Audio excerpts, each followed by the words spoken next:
August 19, 1944, East Prussia, Wehrmacht headquarters. The most recent intelligence reports from the crumbling Western Front were examined by General Oberst Alfred Jodl. The mathematics of the Allied supply lines that extended more than 400 meters from the beaches of Normandy to Patton's leading Third Army had been computed by his staff. Their logistics have been outrun by the Americans. In a few days, maybe even hours, Patton will stop. Without gasoline, no army can maintain such high speeds. From the Wolfschanze headquarters of Hitler, Jodl examined what all German generals knew from first-hand experience. When moving forward, an armored division used 150,000 gallons of fuel every day. The American supply depots were now 400 meters away. There was no avoiding the calculation. The Wehrmacht would have time to reassemble at the Seine and maybe hold until winter if Patton's Third Force came to a complete stop. Jodl was unaware that 5,058 trucks, transporting 12,500 tons of supplies per 24 hours, were already driving eastward in an unending convoy 125 miles away, headlights blazing against military doctrine. Every preconception about mechanized warfare was about to be shattered by the Red Ball Express, a logistics operation so bold that German military science had never imagined it was feasible. In a week, Patton's purportedly immobilized tanks will liberate Paris after crashing past German lines at the Seine in 72 hours. They would be at the German border in a month. The best military wits of the Wehrmacht were about to learn a lesson in American logistics that would change the way they thought about contemporary battle.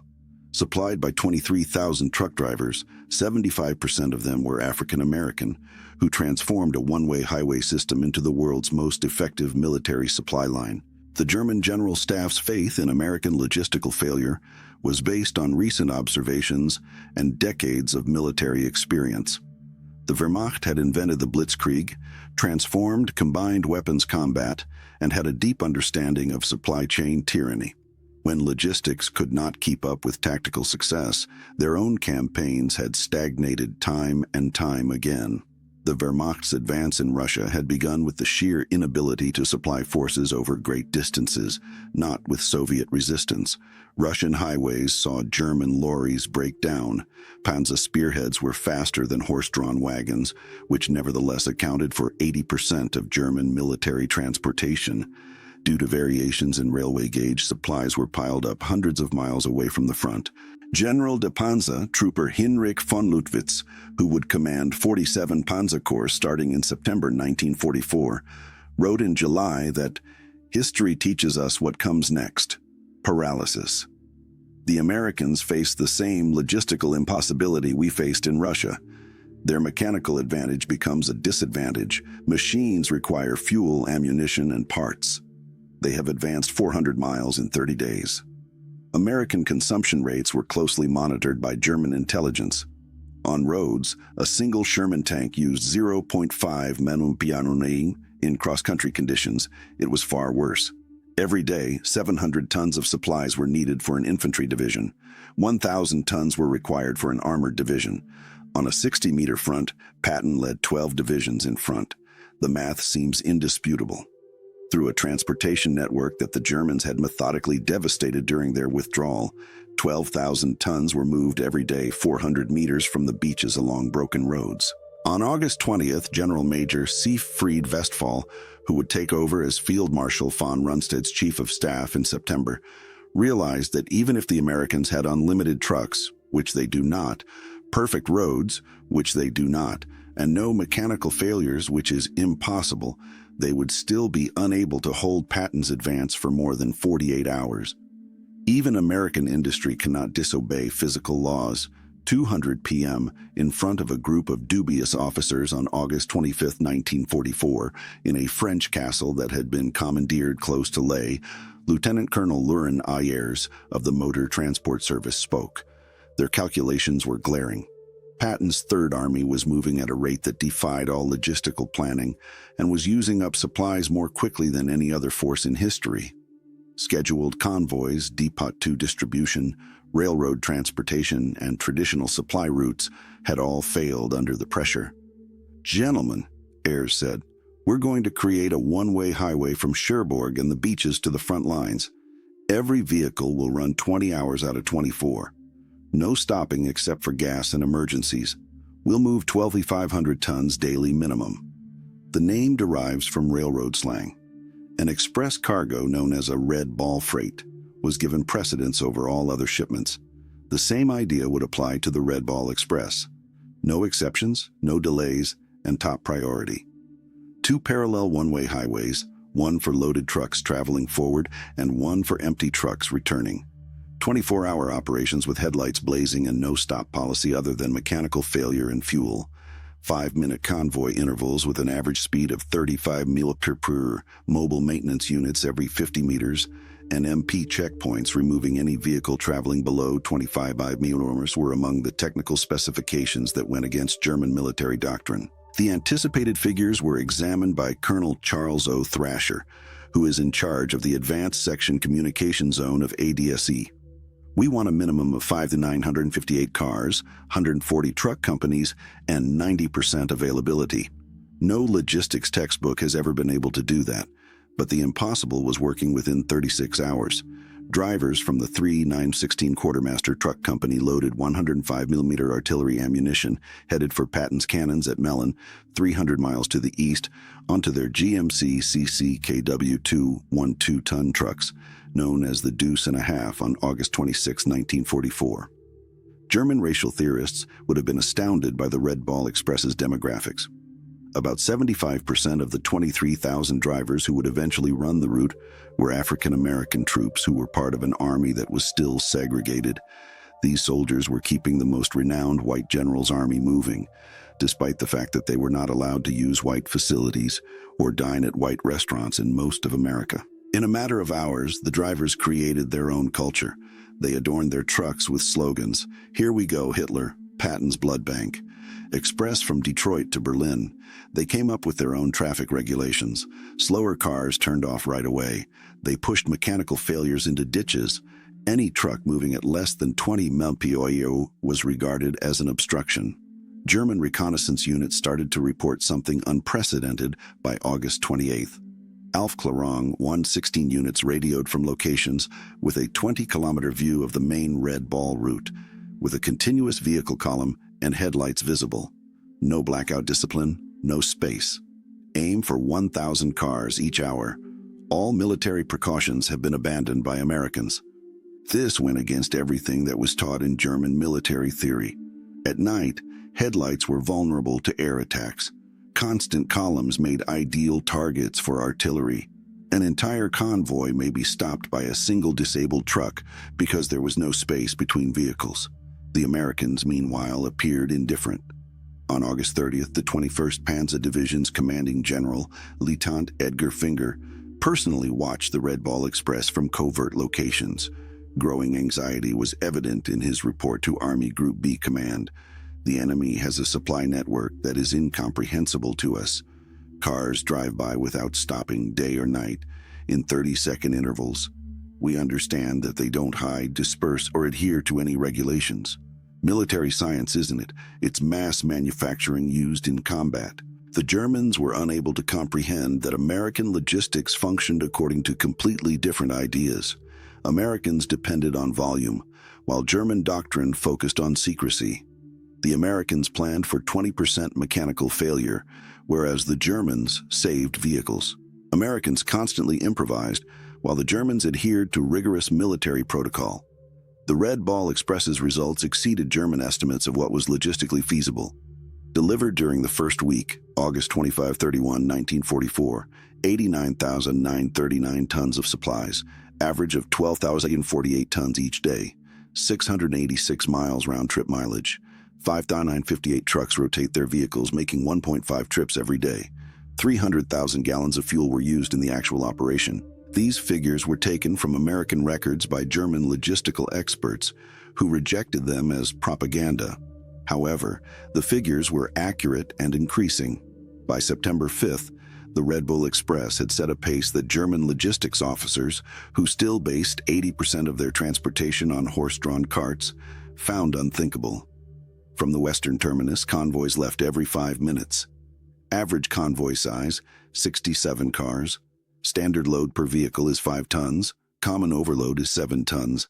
It takes 14 hours on average to travel 350 miles one trip. 2 hours is the turnaround time at each end. There are 5,000 cars moving at any given time. Every hour, the Red Ball Express produced advances as its mechanics and drivers found solutions to issues that German military science thought were intractable. Around 1,800 mobile maintenance units fixed trucks on the side of the road every day when they broke down. In order to fix or remove it from service, mechanics created a triage mechanism that takes 15 minutes. Vehicles that were judged unrepairable had their parts stolen. In 45 minutes, mobile cranes were used to replace out the engines. Drivers developed detours when the official Red Bull route got crowded. To relocate employees and make room for trucks to transport goods, they took over French buses. They took German automobiles, painted them dull, and forced them into duty. They used the debris from bombed buildings as a roadbed to construct bypasses around damaged bridges. The Germans were unable to understand this turmoil that nevertheless led to order. German logistics ideology placed a strong emphasis on appropriate procedures, meticulous planning, and maintenance schedules. The Americans broke all the rules, but instead of their system collapsing, it accelerated. American fuel management was the most startling discovery for German observers. For its own activities alone, the Red Ball Express used 300,000 gallons of fuel every day, which was more than many German troops were given for all uses. But there was always fuel. Fuel pipelines were laid across the English Channel as part of Operation Pluto, a parallel marvel built by the Americans. Fuel was flowing through undersea pipes by September 1944. Not even German intelligence had picked it up. On the Red Ball route, forward fuel dumps were set up every 25 miles. To guarantee that no vehicle had to wait longer than 10 minutes for refilling, tanker trucks operated their own parallel convoy system. From aircraft reconnaissance photos, General Major Walter Lamont made the observation. Our entire strategic reserves are dwarfed by the gasoline dumps owned by the Americans. Moving gasoline costs them more than we spend on whole Panzer divisions. This is not war in the traditional sense. It's overflow from industry.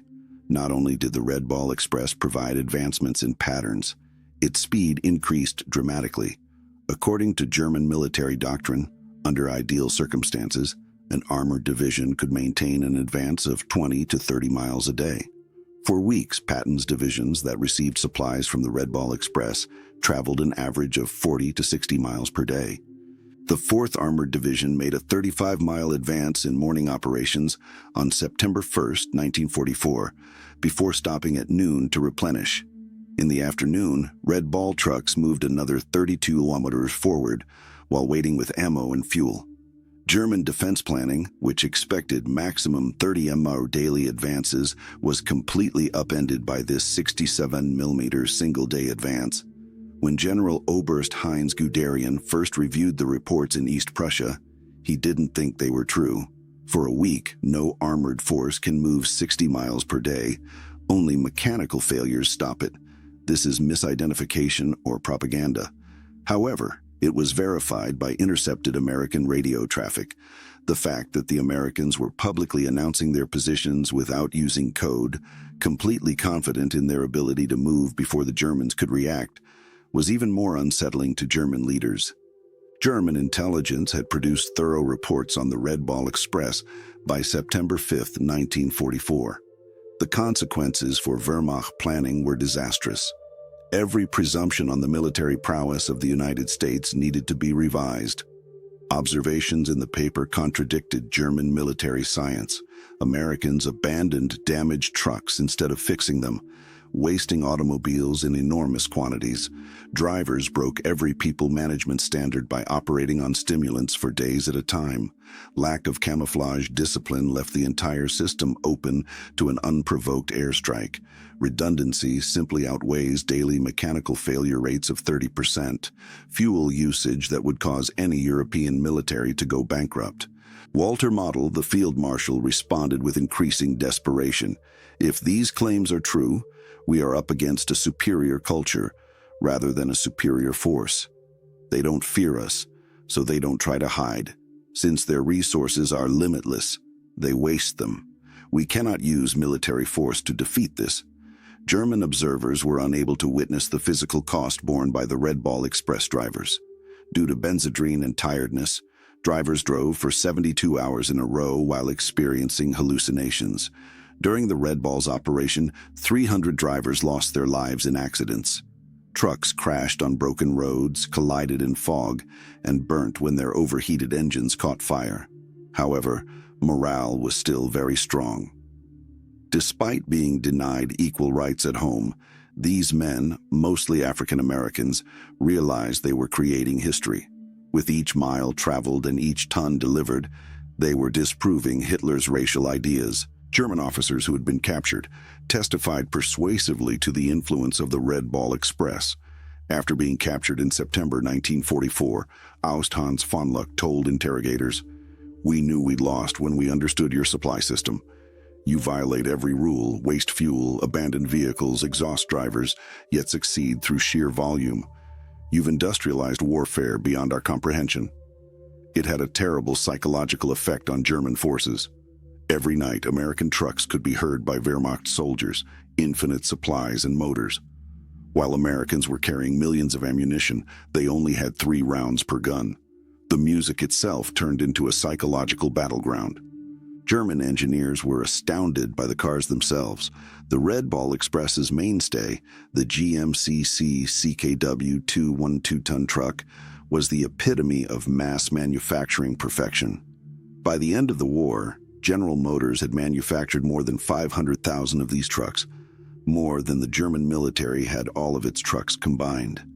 The trucks included features that the Germans had not yet adopted as standard, such as all-wheel drive, automatic tire inflation systems, engines that ran on subpar fuel without modification, heaters that actually functioned in the cold, and waterproofing that permitted 30-inch forwarding. The American maintenance philosophy was even more impressive. Americans replaced engines where Germans rebuilt them. The Americans threw out entire cars for small issues, while the Germans rationed components. The Americans had thousands of skilled mechanics who could do 80% of repairs, whereas the Germans had master mechanics. The rapidity with which the Red Ball Express adjusted as the front shifted east astounded German planning officers used to weeks of planning for significant logistical shifts. Overnight, Americans developed Red Ball Express extensions when the original route to Chartres proved inadequate. Rouen to Paris on the White Ball Express, Cherbourg to railroad transfer points Green Diamond, Bayeux to Brussels Red Lion, ABC Charleroi, Brussels, Antwerp. Within 48 hours of its inception, every new route was up and running. It took weeks for German staff officers to organize comparable activities. All the Americans had to do was allocate trucks, paint new marks, and get moving. For German racial theorists, the Red Ball Express's preponderance of African-American drivers caused cognitive dissonance. According to Nazi philosophy, black people were inferior, lacked initiative, and couldn't handle technical work. But these drivers were doing logistical marvels that were beyond the capabilities of German forces. The irony was clear to the African-American soldiers. They drove even harder since they were aware of the Nazis' opinion of them. Each mile they traveled disproved Hitler. They were using truck keys to combat racism, and their great performance was destroying Nazi philosophy. Working alongside African-American sergeants who calculated weight distributions more quickly than German engineers, who spoke better English than German English instructors, who treated prisoners fairly, despite everything Nazi propaganda had told them about racial behavior, destroyed the worldviews of some German prisoners who were made to load Red Bull trucks as laborers. Germans believed it was impossible to build the infrastructure needed for the Red Ball Express in a fighting environment. Engineers developed 8 temporary cities for drivers, built or reinforced 40 bridges, built 15 large fuel depots, and set up 26 repair stations, all during the course of the operation. German engineers had deliberately destroyed the bridge at Monte in order to disrupt American supplies. The Wehrmacht estimated that the replacement would take at least 6 weeks. Red Bull convoys merely made an 8-meter detour on hurriedly demolished bypass routes, while American engineers constructed a makeshift bridge in 14 hours. German engineers marveled by American construction techniques. No planning sessions or intricate blueprints, just quick action. They produced infrastructure that sprouted overnight in French fields and built more quickly than the Germans could demolish it. German artillery officers were particularly taken aback by one Red Ball Express accomplishment: ammunition supply rates that surpassed their most optimistic theoretical estimates.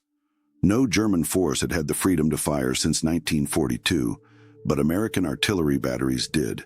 In September 1944, when Metz fortifications were being reduced, the XDX Corps cannon fired 100,000 rounds in a 24-hour period. Every round was supplied by the Red Ball Express, along with a 20% surplus. The daily ration for German artillery used to defend the Metz was 50 rounds per gun. The difference was striking. While German artillery officers estimated that such bombardments required 50 truckloads of ammunition per hour, American guns continued to fire non-stop for hours. It came from the Red Ball without hesitation. Any other force would have been immobilized by the Red Ball Express's consumption of automobiles. Mechanical attrition reached startling levels by the end of September. 10,000 miles is the average vehicle life, typical 30,000. 30% of all autos have a daily deadline rate. Every week, 500 engines are replaced. Weekly tire consumption was 10,000. Over 5,000 automobiles have been wrecked or abandoned. The operation, however, never slowed. Such losses were predicted in American manufacture. Every week, hundreds of brand-new trucks landed in French ports on ships. After 2 days of training, replacement drivers were placed in convoys. According to German calculations, the United States destroys more trucks every week than France's Wehrmacht. However, instead of decreasing, their transit capacity rose. What the Germans believed was impossible, they had accomplished: logistics that are quicker than consumption. Along the Red Ball path, French civilians saw American plenty in contrast to years of German occupation shortage. For occupied populations, the psychological effects were immediate and severe. Despite rules, Red Ball Express drivers, especially African-Americans, frequently shared their rations with French citizens. Children would congregate at each stop, and cars would offer them chocolate, cigarettes, and soap. The German occupation was a sharp contrast. What the Germans had tightly rationed, Americans casually threw away. The propaganda impact was reported by German intelligence. Civilians in France now think that the United States will win. The truck convoys are cited as evidence. Red Bull routes have seen a 400% rise in resistance activity. The people who tolerated our occupation are now adamantly against it. The Red Ball Express encountered its biggest obstacle in the beginning of September 1944. Even the Red Ball found it difficult to sustain supply rates because to the extent of Patton's Third Army's advance. The total distance surpassed 700 meters. Vehicles were breaking apart, drivers were falling, and German intelligence saw the stress. On September 8th, General Panzer soldier Hasse von Manteuffel reported, "There are indications that American supply lines are collapsing. The duration of convoys has been extended from 5 to 15 minutes. The speed of the vehicle has dropped. This is our chance." However, the Germans were once again taken aback by American adaptability. Within 72 hours, the Red Ball Express increased the number of assigned vehicles, reorganized, formed forward maintenance bases, developed driver rotation procedures, decreased individual runs to 350 miles, and created intermediate transfer stations. In fact, tonnage delivery had grown by September 12th. The pattern should have been stopped by the crisis, but instead it strengthened the system. The Americans added another logistics solution that the Germans thought was unachievable to the Red Ball Express: aerial supplies on a large scale. Critical supplies were delivered directly to forward troops by C-47 transport aircraft. 3 tons are being carried by each airplane. Wehrmacht observers said that 2,700 tons were delivered by air on September 16, 1944, with 900 transport flights in a single day. At its height, the Luftwaffe was able to transport 300 tons per day to Stalingrad, which was thought to be the most they could do. With no worries about fighter escorts or fuel restrictions, the Americans utilized cargo planes that resembled trucks. They overpowered them with numbers and assumed losses. This industrial arithmetic was too strong for the Wehrmacht. The command ideas used by the Red Ball Express went against the hierarchy of the German military. In the Wehrmacht, decisions reserved for generals were made by junior officers. German colonels could not handle the scale of the operations that sergeants oversaw. German observers were perplexed by this dispersion. There didn't seem to be any central authority over American logistics. Each departed tenant behaved like a colonel, and each sergeant like a general. There should have been anarchy. They succeeded in efficiency instead. Rigid hierarchy was too much for the Wehrmacht to handle. As railheads advanced, Red Ball Express's needs started to decline by October 1944. 412,000 tons of supplies were delivered across 122 million tons of miles during the 82-day operation, which was originally scheduled to last 10 days. Now fighting on their own territory, German leaders considered what they had seen. We were not defeated by American tanks or planes primarily.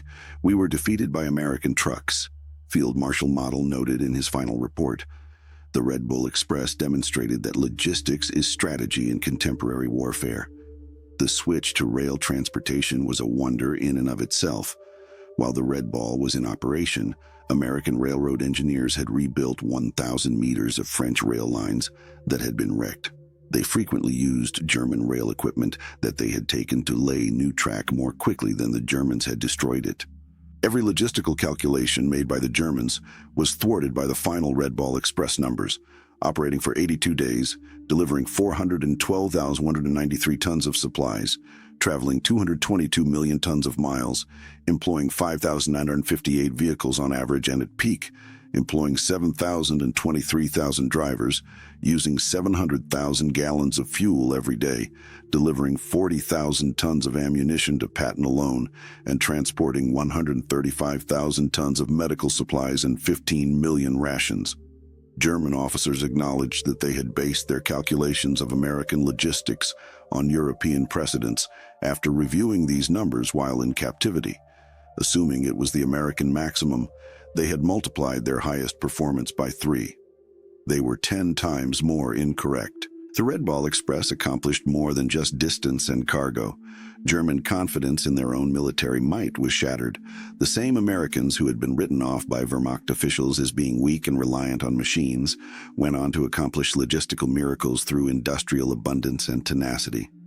At prison camp walls, German POWs would count the number of passing Red Ball trucks while remaining silent. Some people cried. They knew what it meant. They could waste more than the Germans could create, in addition to the fact that Americans could supply their armies. One vehicle at a time, they were seeing the disintegration of their worldview. An unanticipated racial reckoning inside the American military itself was brought about by the Red Bull Express. African American soldiers, who were still segregated, denied equal treatment, and prohibited from participating in combat, were crucial to the operation's success. The paradox was directly observed by General Eisenhower during his visit to Red Ball activities in September 1944. The general stood watching colored drivers who had been at it for 20 hours straight. His assistant, Captain Harry Butcher, noted, "These men are winning the war as surely as any infantry.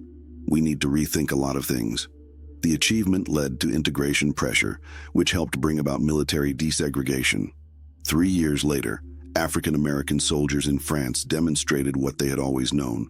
If given the chance and the right equipment, they could compete with anyone. The Red Ball was their battle, and they won handily. The data was too strong to ignore, too damaging to admit, and German racial theorists found it difficult to reconcile the paradox. And SS racial science publications simply stopped referring to American logistics efforts. After the war, German military engineers thoroughly examined Red Ball Express operations. The lessons learned transformed logistics thinking globally. Volume overcomes inefficiency. Mechanical redundancy eliminates vulnerability. Speed is made possible by decentralized execution. Standardization multiplies capability, and human endurance has limits, but they are greater than anticipated. The Red Ball Express demonstrated that logistics dictates strategy, not the other way around, stated General Franz Halder, the former head of the German General Staff in 1950.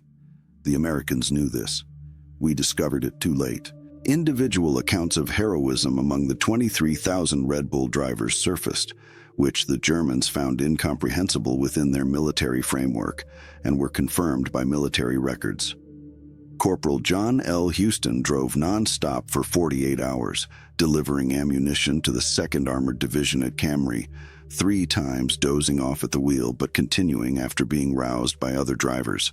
Private Booker T. Washington's truck caught fire due to overheated brakes while transporting medical supplies.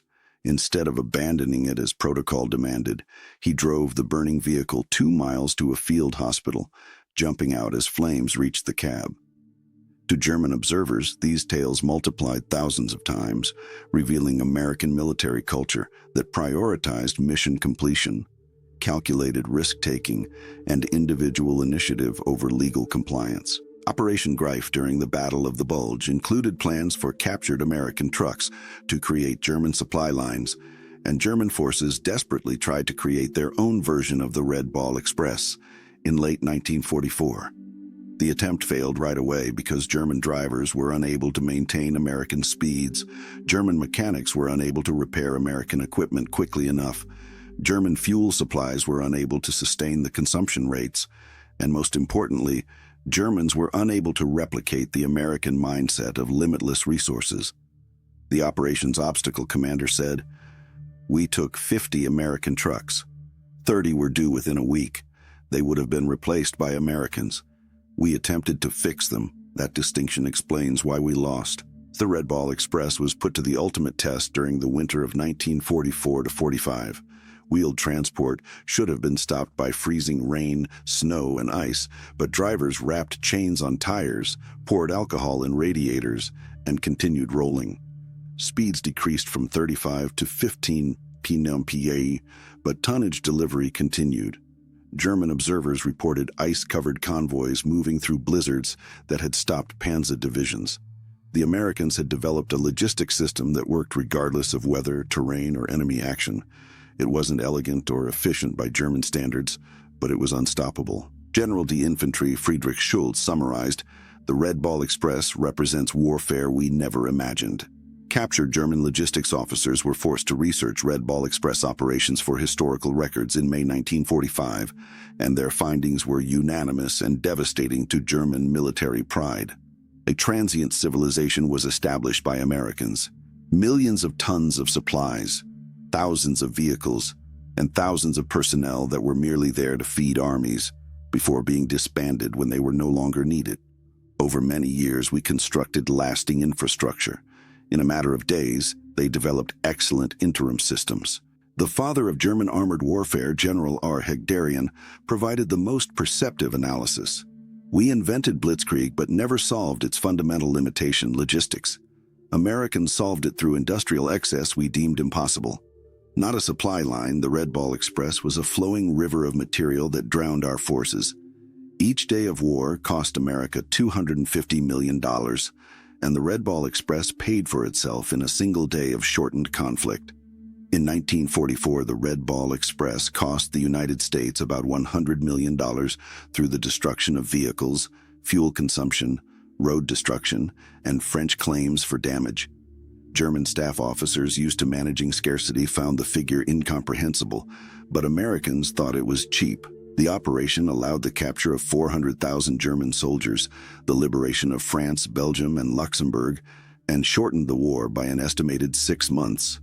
"We destroyed the German army in France by wearing out 23,000 men and 5,000 trucks," said Lieutenant General John C.H. Lee, who oversaw logistics for the European theater. That would be devastating losses in any other conflict.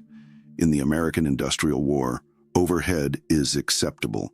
Unexpectedly, the Red Ball Express had a revolutionary effect on post-war civilian logistics.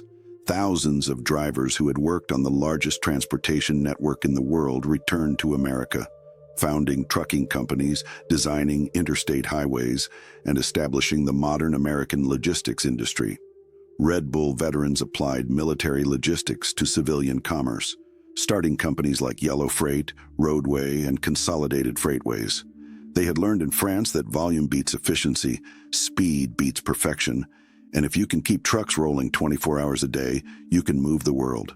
While German officers studied Clausewitz and battlefield maneuver, Americans studied Detroit assembly lines and railroad to Metz. The Red Ball Express proved that in modern warfare, the ability to supply forces determines victory more than tactical brilliance. The Red Ball Express is widely acknowledged by military historians as the pivotal logistics operation of the European theater. Without it, Patton's advance stops, Paris falls weeks later, and German forces successfully establish winter defensive lines. Field Marshal Gerd von Rundert, supreme German commander in the West, received detailed intelligence on the Red Ball Express on September 15, 1944. After hours of reading the reports, he called a meeting of his staff and declared, "Gentlemen, we face something beyond military solution.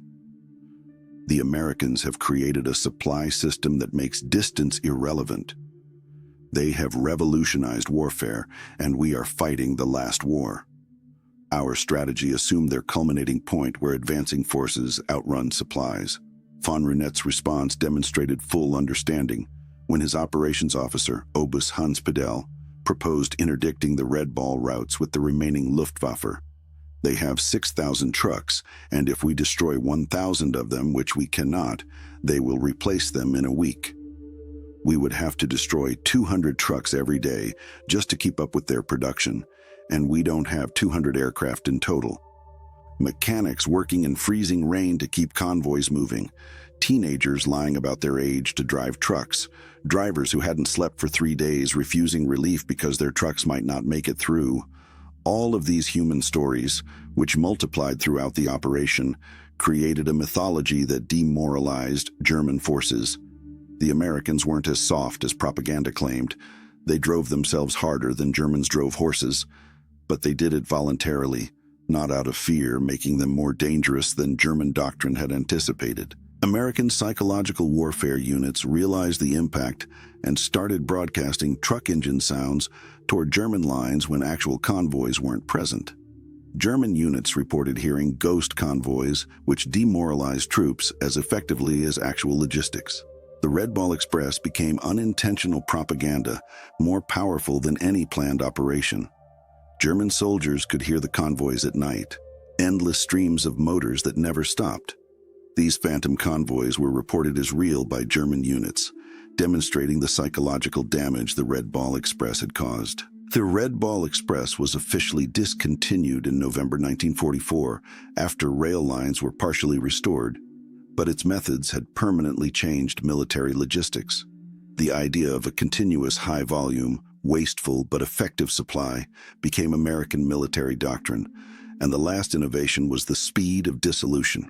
Troops were reassigned, vehicles were redistributed, and routes were returned to civilian use in 72 hours.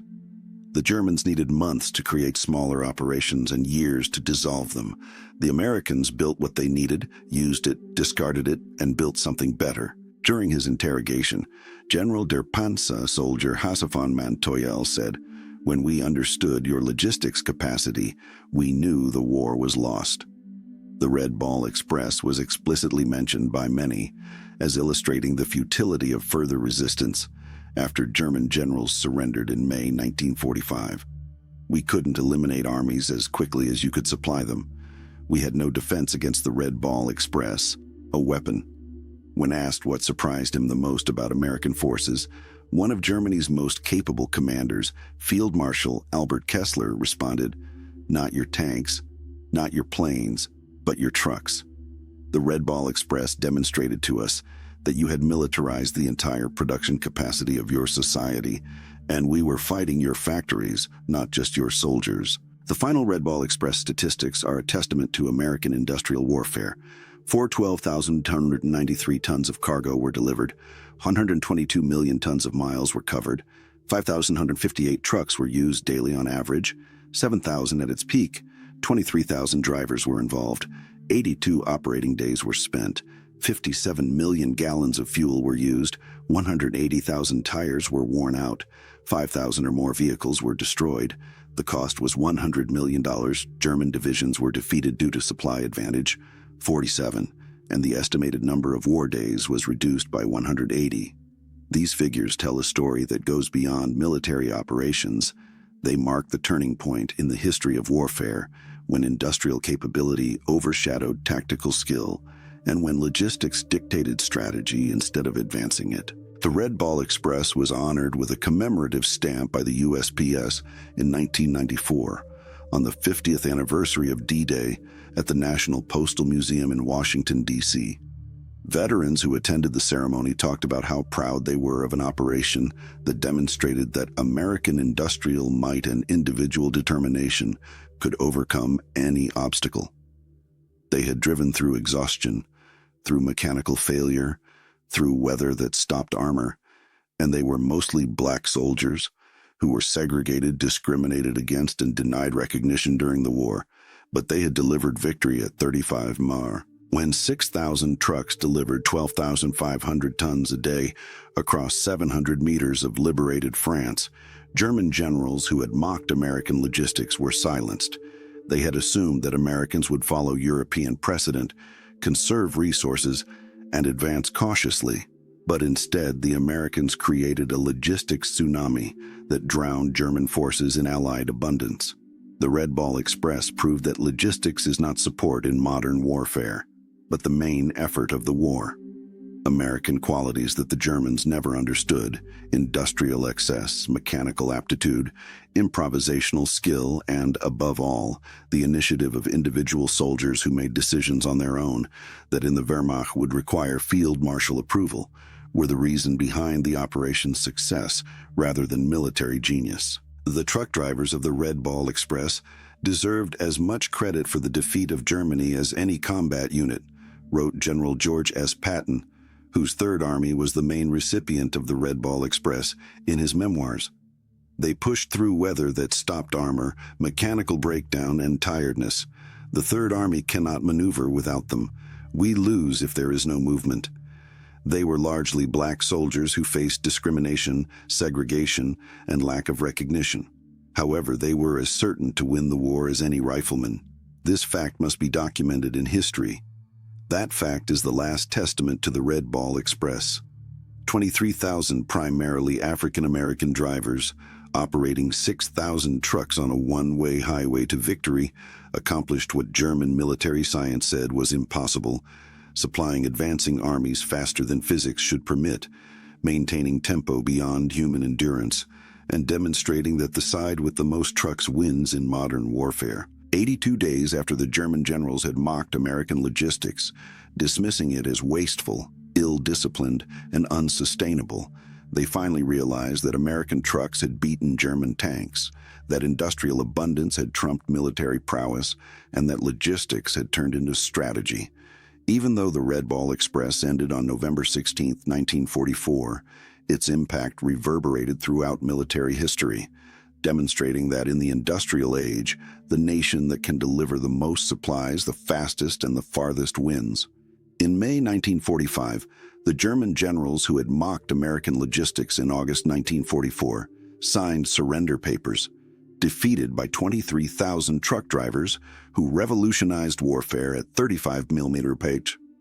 Their tale is worthy of being listed among the greatest military feats in history, not because it was graceful or effective. It was neither, but because it was successful. The Red Ball Express maintained order, forced the Germans to retreat, and demonstrated that in contemporary warfare, a convoy of trucks is more important than a column of tanks. The speed of the Allied victory is the greatest testament to the Red Ball Express, which shortened the war by months and saved thousands of lives every day.